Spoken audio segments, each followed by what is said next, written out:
اعوذ باللہ من الشیطان الرجیم بسم اللہ الرحمن الرحیم الا بذکر اللہ تطمئن القلوب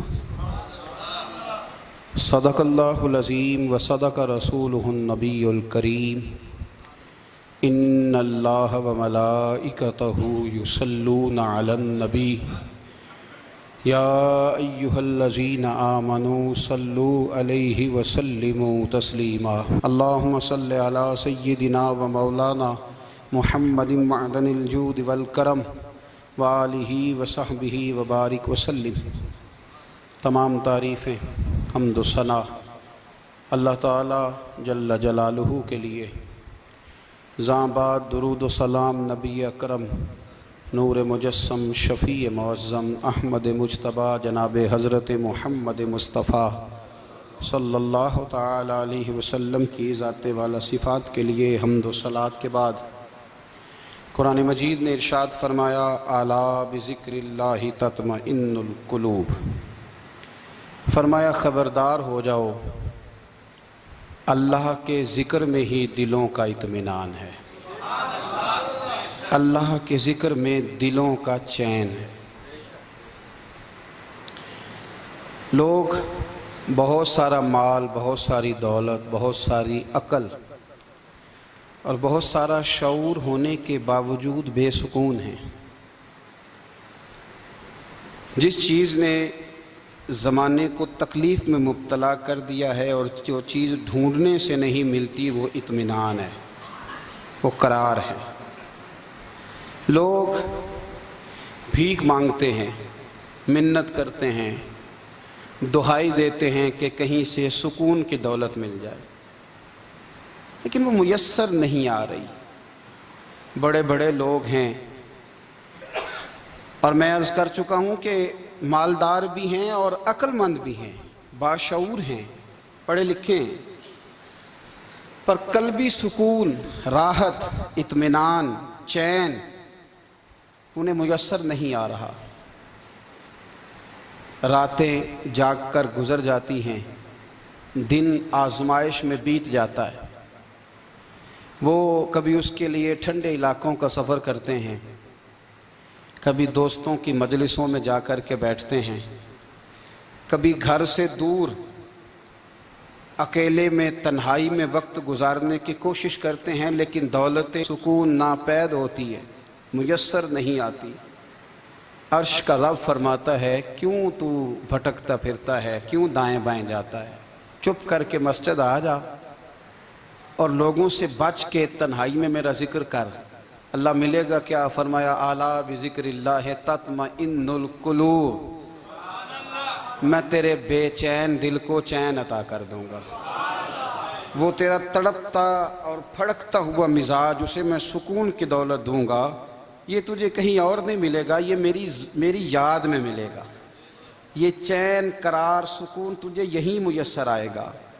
اطمینان قلبی زندگی کا حسن ہے بھائی، دولت سکون اصل ہے۔ بڑے ٹھنڈے کمرے میں کچھ لوگوں کو نیند نہیں آتی، اور داتا صاحب رحمۃ اللہ علیہ آپ جائیں تو دونوں سڑکوں کے بیچ جو فٹ پاتھ ہے نا، اس پہ بھی کچھ لوگ سوئے ہوتے ہیں۔ ادھر سے بھی گاڑیاں گزرتی ہیں، ادھر سے بھی گاڑیاں گزرتی ہیں، لیکن بس نیند ہے نا، اللہ کا فضل ہے، اس نے دے دی ہے، آنے والوں کو آ گئی ہے۔ اطمینان قلبی۔ میرا معاشرہ بے سکون ہے، بے قرار ہے۔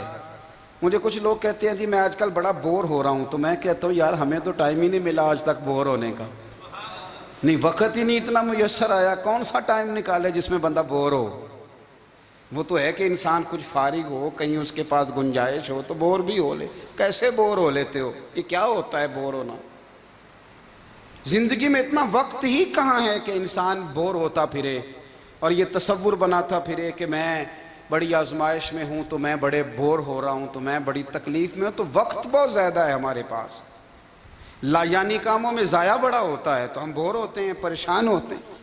اللہ فرماتے ہیں یہ جو میری یاد ہے نا، لیکن اس کا بھی ایک طریقہ ہے یاد کا، اس طریقے سے اگر میرے رسول کریم علیہ السلام نے فرمایا اللہ کا ذکر اس طرح کرنا کہ دیکھنے والا تمہیں دیوانہ سمجھے۔ لوگ سمجھیں کہ کوئی مجنون ہے، کوئی جنونی ہے، کوئی پاگل ہے۔ یہاں اللہ تعالیٰ معاف کرے، آپ ذکر کی مجلس چھیڑیں، آپ نعت شریف کی مجلس چھیڑیں تو بہت سارے لوگ پروفیسر بن جاتے ہیں، وہ ساری نہیں ہلاتے، ان کی زبانی حرکت میں نہیں آتی۔ حالانکہ رب کریم کا ذکر اس طرح کرو کہ دیکھنے والا تمہیں دیوانہ سمجھے، کہیں اور کھونے کی ضرورت ہی نہیں۔ میرے حبیب گویا ہمیں فرماتے ہیں تو رب کے ذکر میں اس طرح کھو جا کہ تجھے دنیا کا خیال ہی نہ رہے، تجھے پھر دنیا کی ہوش نہ رہے۔ لیکن اگر نماز میں بھی خیال غیر آئے، ذکر میں بھی توجہ کہیں اور ہو، زندگی میں وہ عجیب لمحہ تھا، وہ میرے ساتھ تھا اور میں تنہا تھا، اگر ماحول یہ ہو کہ آپ کہیں جسم کے ساتھ تو موجود ہوں، روح موجود نہ ہو، تو پھر لذت ذکر بھی میسر نہیں آتی، پھر کیف نہیں حاصل ہوتا۔ یاد رکھیں کہ اس طرح کھو کے رب کی یاد کہاں سے کیف آئے گا؟ الجھ ہی پڑا گئے ہیں۔ وہ مستی، وہ سرور، وہ کیف جو اللہ کے ذکر میں ہوتا تھا، جو کبھی مرشد کامل کے سامنے بیٹھ کر لوگ اللہ اللہ کرتے تھے تو لگتا یہ تھا کہ یہ یہاں ہیں ہی نہیں، یہ تو کہیں اور چلے گئے ہیں، یہاں موجود ہی نہیں۔ لیکن اب وہ موج نہیں، وہ شوق نہیں، وہ درد نہیں، وہ زیب نہیں۔ اقبال تڑپ کے کہا کرتے تھے، خیرت کی گتھیاں سلجھا چکا ہوں، یا رب مجھے صاحب جنوں کر دے، اللہ مہربانی فرما، وہ کیفیت دے، وہ سرور دے۔ زندگی میں اگر اطمینان چاہتے ہو تو کبھی کبھی سب کچھ بھول کے نا تو مست ہو جایا کرو رب کی یاد میں۔ کبھی کبھی چھوڑ دیں دنیا، چھوڑیں یار موبائل، کسی وقت کریں اس کو بند، چھوڑیں اس بات کا خیال کہ فلانے نے سلوٹ کیا ہے کہ نہیں کی، چھوڑیں۔ حضرت باجزید بستامی رحمت اللہ تعالیٰ علیہ فرماتے ہیں میں نے اعتکاف کبھی اپنی مسجد میں نہیں کیا، یہ کہ سارے ہی ہاتھ چومنے والے، سارے ہی پیار کرنے والے۔ فرماتے میں جب اعتکاف کرتا تھا تو میں بستام سے دور نکل جاتا تھا جہاں کوئی مجھے جاننے والا نہ ہو۔ اٹھ بلیا چل اوتھے وسیے جتھے وس دے نہیں سارے ینے، نہ کوئی ساڈی ذات پچھانے تے نہ کوئی سانو مننے، چل ادھر چلیں۔ اٹھ بلیا چل اوتھے وسیے جتھے وس دے نہیں سارے ہی انے، نہ کوئی ساڈی ذات پچھانے تے نہ کوئی سانو۔ اتنا شوق ہے سلوٹ کرانے کا، اتنا شوق ہے تعارف کرانے کا، اتنا شوق ہے اپنا بتانے کا، تو یہ چیز غلبہ کر جاتی ہے، پھر نام رہ جاتا ہے، روح نہیں رہتی، پھر وجود رہ جاتا ہے، پھر باطن کی کیفیت نہیں رہتی۔ خدا را اپنے آپ کو بے چین نہ کرو، بے قرار نہ کرو، بے سکون نہ کرو، رب کی یاد میں آ جاؤ، درود و سلام میں آ جاؤ، نعت کے حسن میں آؤ، تلاوت کی دنیا میں آؤ، سجدوں کے نور میں آؤ۔ آؤ کبھی کھول کے دل مسجد کی صفائیاں کریں، آؤ نہ کبھی کوئی بوڑھا، دادی، نانی، دادا، ان کے پاس بیٹھ کے پیر دبا کے اللہ کو راضی کریں۔ یہ کیف والی جگہ ہیں، یہ سرور والی جگہ۔ اتنی بے چین ہماری زندگی ہے، بے قرار ہے، تڑپتے ہوئے لوگ، لڑتے ہوئے لوگ، ایسے لگتا ہے ابھی ایک دوسرے کا گریبان تھام لیں گے، بے قرار، بے چین۔ کسی کو انتظار کا کہا جائے نا کہ 10-20 منٹ کسی کا انتظار کرو تو بعض لوگ مجھے ایسے لگتا ہے جیسے ان کا کلیجہ پھٹ جائے گا، ڈاکٹر کے انتظار میں بیٹھے ہیں تو بڑے پریشان ہیں۔ کسی کو ملنے گئے ہیں کو آدھا گھنٹہ بیٹھنا پڑ گیا تو بڑی دقت میں ہیں۔ اپنے آپ کو سکون دیں۔ آپ یقین کریں بڑا مزہ آتا ہے، کبھی کسی کا انتظار کرنا پڑے تو 2-4 تسبیح درود شریف پڑھی جاتی ہے، یعنی ذوق بن جاتا ہے کہ چلو اللہ نے موقع دیا ہے، کوئی سرکار کو یاد کر لیں، تنہائی مل گئی۔ ہمارا مزاج جس سختی کا شکار ہے، وہ سختی آہستہ آہستہ ہمیں زیادہ آزمائش میں ڈال گئی۔ تو میرے بھائی زندگی میں اطمینان حسن ہے، اور وہ سب سے زیادہ اللہ کی یاد میں ملتا ہے، وہ سب سے زیادہ رب کریم کے ذکر میں۔ سب سے زیادہ جو چاہتا ہے نا دل ٹھنڈا رہے، زبان میٹھی رہے، وہ مدینے والے محبوب پہ درود و سلام پڑھا کرے، وہ حضور پہ درود و سلام پڑھا کرے، زبان میٹھی رہے گی۔ میرا ذاتی تجربہ ہے کہ جو آدمی اپنے اخلاق سنوارنا چاہے وہ حضور پہ درود شریف پڑھے، جو اپنے اخلاق سنوارنا چاہے، طبیعت کو ٹھنڈا رکھنا چاہے، وہ درود شریف پڑھے، اس کا دل سکون میں آئے گا۔ کچھ کام اور ہیں زندگی میں اطمینان کے لیے، ان کا ہونا بھی بڑا ضروری ہے۔ سب سے پہلے اگر آپ چاہتے ہیں نا زندگی میں سکون ہو تو حقیقتوں کا سامنا کرنا سیکھیں، آپ جو ہیں وہ رہنا سیکھیں، جو آپ نہیں ہیں وہ بننے کی کوشش نہ کریں۔ حقیقت کا سامنا کرو گے تو زندگی اطمینان میں آ جائے گی۔ ہم نے نا بہانے بنا لیے ہیں، ہیلے بنا لیے ہیں، جھوٹ کے سہارے اپنے آپ کو اونچا کر لیا۔ ایک آدمی سے کہا جاتا ہے تو رشوت نہ لے، تو کہتا ہے میں غریبوں سے نہیں لیتا۔ تو میرا سوال یہ ہے کہ امیروں کا حساب لینے کی اللہ نے تیری ڈیوٹی لگائی ہے، تیرے ذمہ لگایا ہے کہ تو امیروں کا حساب کر، تمہیں کیا ضرورت پڑی ہے؟ ہم نا بہانہ کرتے ہیں، رشوت لینے والے کا الگ بہانہ ہے اور سفارش والے کا الگ بہانہ ہے۔ حقیقت کا سامنا کریں، حقیقت کا۔ جو میرے ذمہ داریاں ہیں وہ میں نے پوری کرنی، جو آپ کی ذمہ داریاں ہیں وہ آپ جان نہ چھڑائیں، حقیقت پسند بنیں۔ میرے رسول کریم، پھر پڑھیے درود شریف صلی اللہ تعالی علیہ وسلم۔ حضور صلی اللہ علیہ وسلم نے فرمایا کہ میری بیٹی سیدہ فاطمہ الزہرا رضی اللہ تعالی عنہا صرف جنتی نہیں، جنتی عورتوں کی سردار ہے۔ لیکن حضور نے یہ بھی فرمایا کہ فاطمہ یہ خیال رکھنا اگر اللہ نے حساب پوچھا تو حساب تم نے خود دینا ہے۔ حقیقت کی طرف توجہ کرائی حضور نے، وہ صرف جنتی نہیں، جنتی عورتوں کی سردار ہیں، پر حقیقت کی جانب توجہ۔ میں حقیقت یہ ہے کہ اگر مالک نے حساب پوچھا تو اس کی تیاری بھی کرنی ہے۔ دیکھیں نا، ہمیں کچھ یقین نہیں، اللہ معاف کرے کہ ہمارا حساب کیسا ہوگا، لیکن کتنے آزاد ہیں۔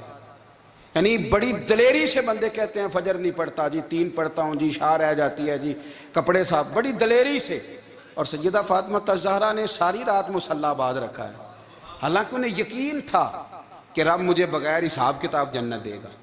حقیقت کا سامنا کریں، جو حقوق آپ کے ہیں وہ آپ نے ادا کرنے ہیں، جو ذمہ داریاں ہیں وہ ذمہ داریاں ہیں۔ دیکھیں نا، حضرت موسیٰ کلیم اللہ علیہ السلام کے پاس اسرائیل روح نکالنے آئے تو حضرت موسیٰ نے تھپڑ مارا، آنکھ نکال دی، واپس گئے۔ اللہ انہوں نے تو جلال فرمایا ہے، کہا موسیٰ علیہ السلام سے کہیے بیل کی پشت پر ہاتھ رکھیں، جتنے بال ان کے دست مبارک کے نیچے آئیں گے اتنے 1000 سال ان کی عمر بڑھا دی جائے گی۔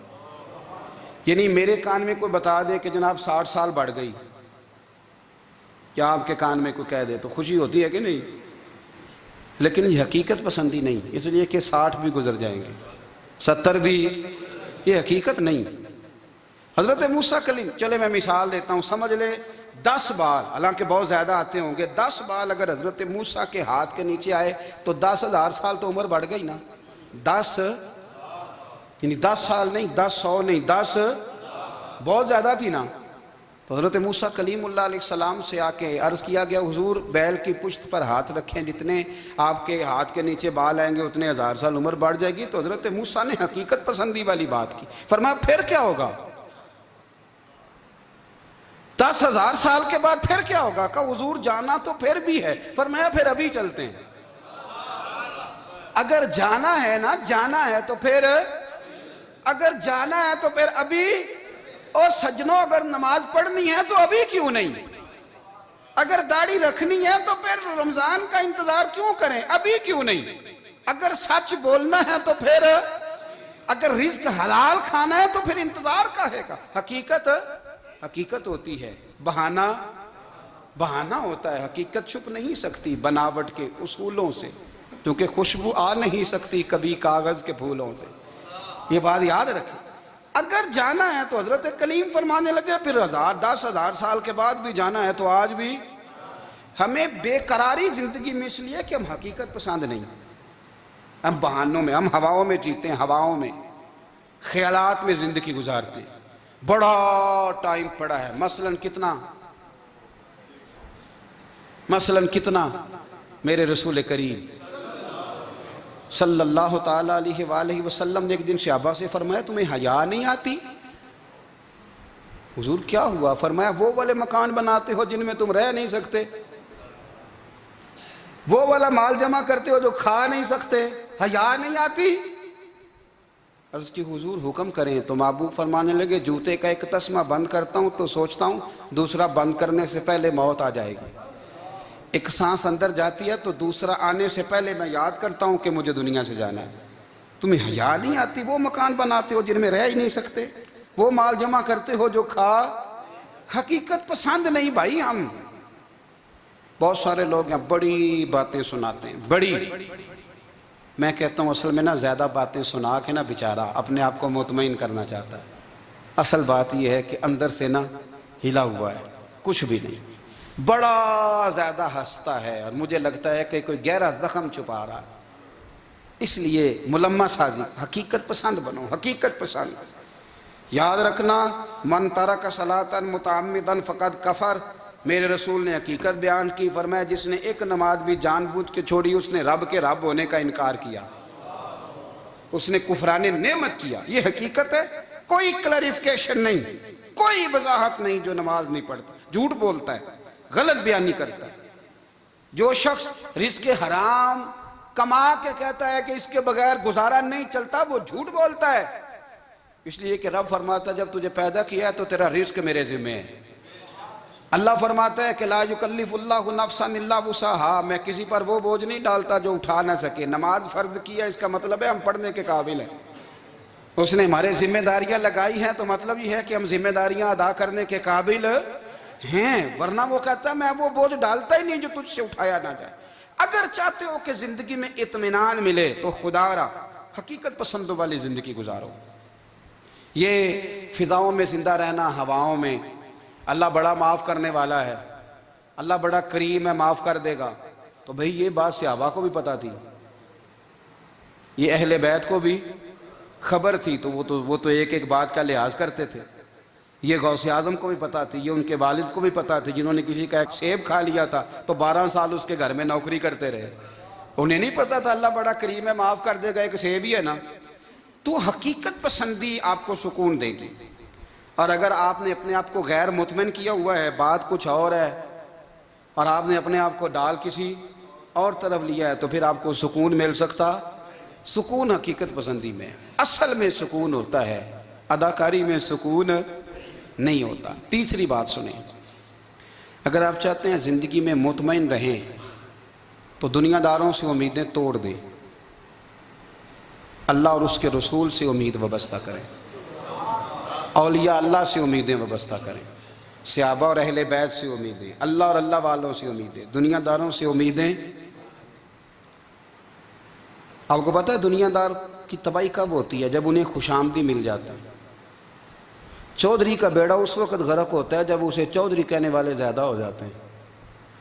سیٹھ صاحب اور نواب صاحب بیچارے تباہ تب ہوتے ہیں بھولے پن میں، جب ان کے دائیں بائیں ریلا ہوتا ہے سیٹھ صاحب کہنے کا، لوگ انہیں کھانا چاہتے ہیں، پیار ان کا نہیں ہوتا، ان کی جیب کا ہوتا ہے، محبت ان سے نہیں ہوتی، ان کی کرسی سے ہوتی ہے، ضروریات کا پیار ہوتا ہے، تباہ کر دیا جاتا ہے۔ ہماری ساری توقعات دنیا داروں سے وابستہ ہو گئی ہیں، ناراض نہ ہونا۔ پیروں نے، مولویوں نے، درویشوں نے، انہوں نے بھی سیٹھ رکھے ہوئے جلسوں کی صدارت کرانے کے لیے، یعنی مذہبی جلسہ ہے، اس میں بہت زبردست پڑھے لکھے صاحب تقوی عالم کا خطاب ہے، اور کی صدارت وہ بندہ کر رہا ہے جس نے عشاء کی نماز بھی نہیں پڑھی، وہ بندہ صدارت کر رہا ہے۔ کیوں؟ اس لیے کہ اس نے ₹1,00,000 دیا محفل میں۔ خدا را دنیا داروں سے امیدیں چھوڑ دیں، ورنہ آپ کمزور پڑ جائیں گے، آپ کی امیدیں ٹوٹیں گی۔ کتنا کمزور ہے وہ شخص جو 2-4 ہزار کے لیے کسی بندے کی چاپلوسی کرتا ہے، اس کے پیچھے بھاگتا ہے، خوش آمدیں کرتا ہے، تھوڑے سے نوٹوں کے لیے، دکھ سکھ میں کام آئے گا اس کام کے لیے۔ میرے رسول کریم علیہ السلام نے فرمایا جس نے بندوں کو راضی کرتے کرتے رب کو ناراض کر دیا، اس کی دنیا بھی گئی اور آخرت بھی گئی۔ اور فرمایا جس نے بندوں کی پرواہ نہیں کی، اللہ کو راضی کیا، فرمایا اگر رب راضی ہو گیا تو لوگوں کے دلوں میں بھی محبت پیدا فرما دے گا۔ کیا ضرورت ہے خوش آمد کرنا دنیا داروں کی، سیٹوں کی، نوابوں کی، چاپلو۔ اور میں آپ کو ایک بات بتاؤں، ہوتا پتہ کیا ہے؟ یہ جو حب جا اور حب با ہوتی ہے نا، اس سے پیٹ نہیں بھرتا۔ آپ کو اگر خوش آمد کرنی ہے تو پھر آپ کو ساری زندگی کرنی ہے۔ پھر ان کو بھی پتہ ہوتا ہے کہ تعلق کس بنیاد پر ہے، اس میں کبھی بھی خلوص پیدا نہیں ہوتا۔ آپ بے چین رہتے ہیں، بے قرار رہتے ہیں، آپ کو تکلیف رہتی ہے ہمیشہ۔ کبھی بھی دنیا داروں سے امیدیں وابستہ نہ کریں۔ ایک بات سنیں بڑی شاندار، امام غزالی نے لکھی ہے۔ امام غزالی فرماتے ہیں کہ ہارون رشید نا حج کر کے واپس آیا بغداد میں، تو کونے میں حضرت بہلول دانا بیٹھے تھے، رش بہت تھا، مجمع بڑا تھا، حضرت بہلول دنا بھی سڑک کے کنارے بیٹھے تھے تو سپاہی کہنے لگے یہاں سے اٹھ جاؤ، فرمانے لگے ہارون رشید کی زمین نہیں، زمین میرے رب کی ہے، میں کیوں اٹھوں؟ وہ قریب سے گزرا تو سلام لی، تو آپ نے اس کا پروٹوکول دیکھا تو فرمانے لگے ہارون رشید تجھ سے تگڑے تگڑے موٹے موٹے پروٹوکول میں نے لوگوں کے دیکھے ہیں، اور یہ جو تیرے دائیں بائیں آج تیرے نعرے لگا رہے ہیں یہ پہلے ان لوگوں کے نعرے لگایا کرتے تھے، اور تھوڑا وقت گزرنے دے، جو تیرے بعد آئے گا نا یہ سارے پھر ان کے نعرے بھی لگائیں گے۔ تو جھوٹ کی دنیا میں زندہ ہے، ان سے تو نے امیدیں وابستہ کی ہیں، یہ کل اس کے نعرے لگائیں گے۔ اس کے دل پہ بڑا اثر ہوا، گھوڑے سے اتر آیا، آگے کہنے لگا حضور آپ نے مجھے بڑی اچھی نصیحت کی ہے، میرا دل بڑا ٹھنڈا ہوا ہے، میں نے سنا ہے آپ مقروض ہیں، کچھ لوگوں کا قرض، تو مجھے کوئی حکم ہی کر دیں۔ آپ ہنسنے لگے، فرمانے لگے یار تو بڑا ہی بیوقوف ہے، بڑا ہی بیوقوف ہے تو، میں تجھے نصیحت کر رہا ہوں تو مجھے الجھا رہا ہے، حضور کوئی حکم کر دیں۔ کیا خوبصورت انداز ہے رب کریم کے بندوں کا۔ حضرت بہلول دانا فرمانے لگے تیرا رب کون ہے؟ کہا اللہ، تو فرمایا میرا کون ہے؟ کہا اللہ۔ فرمانے لگے یہ تو نہیں نہ ہو سکتا کہ اللہ ہارون رشید کو دیتا رہے اور بہلول دانا کو بھول ہی جائے، یہ تو نہیں نہ ہو سکتا کہ ہارون رشید کو دیتا رہے اور بہلول دانا کو بھول جائے۔ فرمایا اس کا دل، اس کا ارادہ ہوا، ارادہ قدرت ہوا کہ بہلول مقروض رہنا چاہیے، تو اگر رب مجھے رکھنا چاہتا ہے، دکھ قبول محمد بخشا راضی رہن پیارے، اگر وہ چاہتا ہے میں مقروض رہوں تو میں بھی چاہتا ہوں کہ میں مقروض ہی رہوں، یہ تو نہیں نہ ہو سکتا کہ تجھے دے اور مجھے نہ دے۔ فرمایا میری تجھ سے کوئی امید نہیں، مجھے جب بھی دے گا میرا رب بھی دے گا، اور وہ دے گا تو پھر انشاءاللہ خزانے کھول کے دے گا۔ دنیا داروں سے امیدیں وابستہ کرنا، لوگوں کے پیچھے، یہ چھوڑ دیں، آپ بے چین رہیں گے، بے قرار رہیں گے۔ اللہ والوں سے ضرور امیدیں وابستہ کریں، اس لیے کہ ان کے پاس جو کچھ ہوتا ہے وہ دراصل رب کا ہی ہوتا ہے، لیکن سیٹھوں سے، نوابوں سے، سیاستدانوں سے باز آ جائیں، ہماری بڑی امیدیں وابستہ ہیں۔ میں اکثر کہتا ہوں جتنے پھیرے نوکری کے لیے دنیا دار کے دروازے پہ لگائے ہیں نا، اس سے کم دفعہ مسجد میں نفل پڑے ہوتے تو رب اتنی بڑی مہربانی فرما دیتا۔ تیسری بات یہ یاد رکھیں، اگر سکون لینا چاہتے ہیں نا، اگر سکون لینا چاہتے ہو نا تو لوگوں کو ڈسکس کرنا بند کر دو۔ کس کو اللہ نے کتنے پیسے دیے ہیں وہ جانے اور اللہ جانے، کس کو اللہ نے کتنی گاڑیاں دی ہیں وہ جانے، اور لوگوں کو ڈسکس کرنا جی۔ یعنی میں ایک جگہ بیٹھا تھا تو ایک صاحب گاڑی والا گزرا، گاڑی میں بیٹھ کے، اس کا پڑوسی تھا، کہندے تھا منہ ہے کار والا، میں کہ وہ تے ہے تاں ہی بیٹھا ہے، تے ہن میں کہ سمجھانا سی نا انہوں، میں کہ توں تے میں حساب لائیے بھی ساڈے کول کوئی نہیں، وہ تے ہے، دیکھیں نا اللہ نے اسے دی ہے نا، تو اللہ نے چاہا نا وہ کار میں بیٹھے، تو جس نے پھٹے پہ بیٹھ کے یہ تبصرہ کیا کہ منہ ہے کار والا، میں کہ ابھی وہ تے ہے تاں کار ہے تھے۔ اب مجھے اور تجھے اندازہ لگانا چاہیے کہ ہم کیا یہ بحث ہے، یعنی اللہ کو چاہیے تھا معاذ اللہ کے پہلے تجھ سے پوچھتا کہ اسے کار دینی ہے کہ نہیں، کیا مطلب فضول بحث ہے۔ وہ چیز ہمیں اتنا تنگ کرتی ہے، اتنی تکلیف دیتی ہے کہ آپ یقین کریں سارا دن اسی کو ڈسکس کرتے ہیں، سارا دن اس کے پاس گاڑی ہے، اس کے پاس کار ہے، فلانے کا پیسہ 1 نمبر ہے، فلانے کا 2 نمبر ہے، فلانے کا 6 نمبر ہے۔ اصل بات کے اندر حسد ہے، اس کو نکالو۔ ایک بات کہنے لگا ہوں، اسے یاد رکھنا، میرے اعلیٰ حضرت رحمۃ اللہ علیہ فرمایا کرتے، حسد کرنے والا بندوں پر اعتراض نہیں کرتا، اللہ پر اعتراض کرتا ہے۔ وہ کہتا ہے اللہ اسے کیوں دیا ہے، اتنا کیوں دیا ہے، معاذ اللہ وہ اللہ کی تقسیم پر اعتراض کرتا ہے۔ حسد کرتے ہو بے چین رہو گے، حسد آپ کے دل کو تڑپا کے رکھ دے گا، چھوڑے۔ اللہ بڑا کریم ہے، جس کو جہاں چاہتا ہے وہاں بٹھا دیتا ہے۔ آپ قطعاً اس بحث میں نہ پڑیں کہ اللہ نے کس کو کتنا دیا ہے، کب دیا ہے، کیوں دیا ہے، وہ بڑا بے نیاز ہے۔ حسد آپ کو تباہ کرے گا۔ دنیا میں پہلا گناہ جو ہوا تھا وہ حسد تھا۔ ابلیس نے حضرت آدم سے حسد کیا، کہنے لگا میں بہتر ہوں، سرداری اس کو مل رہی ہے، یہ تو اللہ کو پتہ ہے نا کس کو دینی ہے۔ اور دنیا میں پہلا قتل حسد کی وجہ سے ہوا، حابیل قابیل کے درمیان حسد کا معاملہ تھا، خاتون کا نکاح اس سے کیوں ہو رہا ہے، مجھ سے ہونا چاہیے۔ حسد تباہی کرتا۔ آپ یقین کریں، یعنی دکاندار کے سامنے دوسری دکان پڑتی ہے اور پریشان ہو جاتا ہے، وہ کہتا ہے میرا کیا بنے گا، لا حول ولا قوت الا باللہ العلی العظیم۔ یعنی تیرا کیا خیال ہے کہ تیرے حصے کی روٹی وہ کھا جائے گا؟ اتنا چھوٹا دل. یعنی تیرا موقف یہ ہے کہ تیرے حصے کا نصیب اس تک چلا جائے گا، یہ تیری خواہش ہے. ایک دوسرے کی کمزوریاں بیان کرنا، اس کا تو مال ہی ناقص ہے جی، اس کے تو پاس ہی کچھ نہیں. یہ تو کمزور لوگوں کا طریقہ ہے. میرے رسول کریم علیہ السلام گزر رہے تھے، پت جھڑ کا موسم تھا، خزاں کا موسم تھا، درختوں کے پتے جھڑ رہے تھے. صحابہ کو ساتھ لے کے حضور گزرے اور ایک درخت کی ٹہنی کو پکڑ کے حضور نے ہلایا. صحابہ فرماتے ہیں کہ چھم چھم اس کے پتے گرے، زمین پر ڈھیر لگ گیا. حضور نے فرمایا دیکھا تم نے کیا ہوا؟ حضور ہاں. فرمایا کتنی تیزی سے پتے جھڑے ہیں، صرف تنا رہ گیا ہے اور خالی ٹہنیاں رہ گئی ہیں، کوئی حسن بچا ہے؟ حضور نہیں. تو نبی کریم فرمانے لگے جو حسد کرتا ہے نا، اس کی نیکیاں بھی اسی طرح جھڑ جاتی ہیں، اسی طرح. اور ایک جگہ حضور فرمانے لگے جس طرح راکھ لکڑی کو آگ کھا جاتی ہے، جس طرح لکڑی کو آگ، جب آگ کھا جائے تو پھر لکڑی کو لکڑی نہیں کہا جاتا، راکھ کہا جاتا ہے، کوئلہ کہا جاتا ہے. اس کی اصل باقی یعنی اسے کھائی جاتی ہے.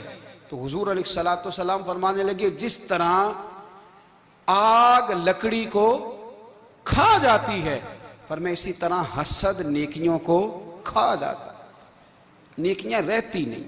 حسد کرنے والے کے پاس نیکیاں یعنی ان کی اصل شکل موجود، کبھی بھی حسد نہیں کریں. اللہ کی تقسیم ہے، جس کو چاہے جب چاہے جتنا چاہے عطا کرے. اور چوتھی بات میرے بھائی، کبھی بھی بغض نہ پیدا کریں. بغض والے لوگ بے سکون رہتے ہیں. بہت ساری کمزوریاں ہمارے اندر ہوتی ہیں نا، پھر اللہ ہماری روزی تو نہیں نہ بند فرماتا. یہ تو نہیں کہتا کہ زمین سے نکل جاؤ. اگر یہی والا معاملہ ہو جو ہمارا ہے کہ شادی پہ اس نے میرے ساتھ برا سلوک کیا تھا، اب ساری زندگی بغض رکھنا ہے. اگر یہی معاملہ فرشتے اللہ کی بارگاہ میں کہیں کہ یا اللہ اس نے فلانے دن شراب پی تھی، اب اس کو زمین میں نہیں رہنے دینا، نظام زندگی چلے گا. تو اگر اللہ ہمیں معاف کرتا ہے تو ہم بندوں کو معاف کیوں نہیں کرتے؟ آپ یقین کریں اتنی لمبی عداوتیں، اتنا لمبا حسد، اتنا لمبا بغض، اتنا لمبا. حدیث میں نے پڑھی، میں حیران رہ گیا. میرے نبی کریم علیہ السلام نے فرمایا اپنی بیوی سے کبھی بغض نہ رکھنا. اگر اس کی ایک بات ناپسند ہو تو اسے چھوڑ کے وہ بات دیکھو جو تمہیں پسند ہے. میں اس حدیث کو پڑھ کے سوچنے لگا کہ کیا بیوی کا بھی بغض رکھتے ہیں لوگ؟ اب حضور نے کہا ہے تو اس کا مطلب ہے لوگ بیوی کا بغض بھی رکھتے ہیں. اب اس پر استدلال کر کے مجھے کہنا پڑے گا کہ سسرال والوں کا بغض بھی رکھتے ہیں. کہنا پڑے گا کہ بھائی کے سسرال والوں سے بھی بغض رکھتے. اس حدیث کی روشنی میں سمجھا کہ لوگ بھابھی کا بغض بھی بغض رکھتے ہیں. بغض، ورنہ عادتیں تو ہماری بھی کئی بری ہوتی ہیں. اگر عادات ایک وجہ بنے اختلاف کی تو عادتیں تو ہماری بھی کئی بری ہیں، لیکن ہم اپنی بری عادتوں سمیت اپنے آپ سے پیار کرتے ہیں، اور سامنے والے کی ایک بھی عادت بری ہو تو اس سے بغض رکھتے ہیں. بغض نہ پیدا کریں. میرے نبی پاک علیہ السلام نے فرمایا کچھ چیزیں تمہارے دین کو مونڈ ڈالیں گی، تباہ کر دیں گی، کاٹ دیں گی. حضور کون سی؟ فرمایا حسد، تکبر اور بغض، یہ تمہارے دین کو تباہ کر دیں. ہم بے چین اس لیے ہیں کہ ہم نے بہت سارے لوگوں کا بغض پالا ہوا ہے، اور ہر فیلڈ میں سیاستدان نے سیاستدان کا، ذاتیات پر اتر کے بات کرتے ہیں، معزز ترین لوگ، تاجر نے تاجر کا، اللہ ماشاءاللہ بعض جگہ پہ اہل علم بھی ایک دوسرے سے عداوت رکھتے ہیں. خدا را دل رب کریم کے آنے کا ٹھکانہ ہے. یہ صاف ہوگا تو اس میں رب رسول کے جلوے ہوں گے. اگر اس میں عداوت ہو، اس میں بغض ہو، اس میں کینہ ہو، نفاق ہو، سنیں میرے رسول کریم حضرت ابو بکر صدیق رضی اللہ تعالیٰ عنہ کہتے ہیں میں رو ہی پڑا. مکہ فتح ہوا نا تو اکرمہ بن ابو جہل نے پیغام بھیجا کہ میں نا کلمہ پڑھنے کے لیے آ رہا ہوں. بات لمبی ہے، میں موضوع پہ رہنا چاہتا ہوں. کہتے ہیں جب وہ آنے لگا نا تو نبی پاک نے ہم سب کو بلایا، ہم حاضر خدمت ہوئے تو حضور فرمانے لگے کہ اس کے باپ نے نا بڑا ظلم کیا ہے ہمارے ساتھ، ابو جہل نے بڑا ستایا ہے، بڑی تکلیف دی ہے. آپ مجھے بتلائیں کہ وہ ایک دفعہ کسی شادی پہ بحث ہوتی ہے بیوی کے بھائی کے ساتھ، پھر ساری زندگی اس بیچارے کو معافی وہ 10 دفعہ گھر آتا ہے معافی مانگنے پر سوال ہی نہیں پیدا ہوتا میں او ہو مجھے ہی کہہ دیا یعنی پھر میں مجھے ہی کہہ دیا آپ نے اور میری شان میں بے ادبی اور پھر میں معاف کر دوں توبہ توبہ توبہ یہ کیسے ہو سکتا ہے میری ناک نیچی ہو جائے گی اور آپ نے مجھے کہہ دیا سوال ہی نہیں پیدا ہوتا اور یہ رونا میں اکثر ہوتا ہوں کہ شادی والے دن داماد صاحب کا زیادہ دماغ خراب ہوتا ہے جب چھوٹی سالی کی شادی ہوتی ہے نا اس دن اس کو بخار چڑھتا ہے کوئی اس کو کان میں کہتا ہے تیری عزت نہیں کر دے اس دن اس کا دماغ خراب ہو جاتا ہے بچے اٹھا کے نکل آتا ہے وہ بیچارہ سسر منتیں کر رہا ہوتا ہے کہ تیری مہربانی آ جا یہ عزت کرا رہا ہے تو میں نے کہا احتجاج کر کے جو عزت کرائی جاتی ہے وہ عزت نہیں ہوتی ہاں یہاں مانگ کے عزت لیتے ہیں لوگ یا احتجاج کی کوئی عزت ہے آپ کے اندر کمالات اتنے ہوں کہ آپ کی عزت کرنے کو دل چاہے یعنی مزہ آئے یعنی لطف آئے یعنی آپ دور بیٹھے ہوں تو کسی کا دل کرے آپ کو اسٹیج پہ بلانے کے لیے یہ کیا بات ہوئی کہ چھائے جانا اور بھاگ کے آگے جانا ان سے نکلیں اکرمہ بن ابو جہل کلمہ پڑھنے کے ارادے سے آ رہے ہیں حضور علیہ السلام نے صحابہ کو بلایا کتنی زیادہ دعوت رکھی جا سکتی تھی معاذ اللہ کب سے وہ چلا تھا ظلم کرنے اور اس کے بعد اس کا بیٹا شروع ہو گیا کتنی باتیں تھیں جو ناقابل معافی تھیں پر کریم رسول نے ہمیں بتلایا ہے کہ سکون والی زندگی کہتے کس کو ہے جب سب لوگ جمع ہو گئے تو حضور نے فرمایا بھئی وہ کلمہ پڑھنے آ رہا ہے اس کے باپ نے ظلم بڑے کیے ہیں پر میری نصیحت یہ ہے کہ اس کے سامنے اس کے باپ کو کوئی برا نہ کہے خبردار کوئی اس کے سامنے کوئی بات نہ کرے اب وہ کلمہ پڑھنے آ رہا ہے مطیع ہو کے آ رہا ہے بان کے آ رہا ہے کہتے ہیں اللہ کے رسول نے نا کافی دیر تک خطبہ دیا بریفنگ دی بات سمجھائی جناب صدیق اکبر کہتے ہیں میں رو پڑا ایک صحابی مجھے کہنے لگے تمہیں کیا ہوا تو میں نے کہا میں مصطفیٰ کی رحمت پہ رو رہا ہوں دیکھو کن کے لیے حضور گراؤنڈ بنا رہے ہیں اے دیکھو کن کے لیے حضور تیاری کر رہے ہیں جنہوں نے ساری زندگی دشمنی کی خدا را یہ اندر سے عداوتیں نکال پھینکو او بھائی اتنا تو لمبا ٹائم ہی کوئی نہیں اتنا تو وقت ہی کوئی نہیں اس کو صاف رکھو بندہ کوئی کر بھی گیا تو کوئی عرض نہیں چنگی مندی سجنا کھولو 100 واری ہو جاندی یار یاراں دا گلا نہیں کر دے اصل پریت یار یاراں دا جڑا گلا کردا جے یار نہیں جی ہوندا ہاں پکی بات پکی پیڑی میرا ایک سنگی مجھے آ کے آنے لگا فلانی جگہ بندہ یہ بات کر رہا تھا میں کہ تو اوتھے ہی سے سوندا سے تم ہی نال ہی سے میرا تو سجن باس ہونی نہیں سکتا چنگی مندی سجنا کولوں 100 واری ہو جاندی یار یاراں دا گلا نہیں کر دے اصل پریت جنہ دی ہاں جو بندے پھر ہوتے اس طرح کے ان کے لیے بھی میاں صاحب نے کہا ہے ان کے لیے بھی میاں صاحب نے کہا ہے ان کے لیے بھی آپ نے بات ارشاد فرمائی ہے آپ نے فرمایا چنگا ہویا لڑ نیڑیوں چھٹا کتے عمر نہیں لنگی ساری بے قدران دی یاری کولوں توبہ لکھ لکھ باری او چنگا ہویا لڑ نیڑیوں چھٹا کتے عمر نہیں لنگی ساری جو اس طرح کا تھا نا شکوے کرنے والا بغض رکھنے والا فرمایا بے قدران دی یاری کولوں توبہ یعنی لاکھ تے لاکھ کنے ہو گئے یعنی 2 لاکھ باری توبہ کی تھی انہوں نے گنی نہیں جا سکتی جتنی میاں صاحب نے توبہ کر دی بے قدرے دوست بے قدران دی یاری کولوں توبہ لکھ لکھ باری چنگا ہویا لڑ نیڑیوں چھٹا کتے عمر نہیں لنگی ساری تو مہربانی کریں ایک تو اگر آپ مطمئن رہنا چاہتے ہیں تو کبھی کبھی نا مست ہو کے ذکر الہی کریں مست ہو وہ والا ذکر نہیں جس میں آپ موبائل بھی دیکھ رہے ہیں اور کہانیاں بھی میرے سامنے کو بندہ جمعے والے دن یا تقریر کے درمیان تسبیح لے کے بیٹھ جائے تو میں اس سے پوچھتا ہوں تو 2 کام ایک ٹائم جکے میں پہ کرنا ہے